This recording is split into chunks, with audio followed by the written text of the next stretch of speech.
కొణిదెల పవన్ కళ్యాణ్ అనే నేను శాసనం ద్వారా నిర్మితమైన భారత రాజ్యాంగం పట్ల నిజమైన విశ్వాసం,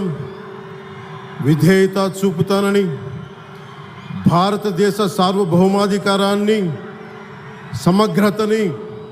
కాపాడుతానని, ఆంధ్రప్రదేశ్ రాష్ట్ర మంత్రిగా నా కర్తవ్యాలను శ్రద్ధతో, అంతఃకరణ శుద్ధితో నిర్వహిస్తానని, భయం కానీ, పక్షపాతం కానీ, రాగద్వేషాలు కానీ లేకుండా రాజ్యాంగాన్ని, శాసనాలని అనుసరించి ప్రజలందరికీ న్యాయం చేకూరుస్తానని దైవ సాక్షిగా ప్రమాణం చేస్తున్నాను. నేను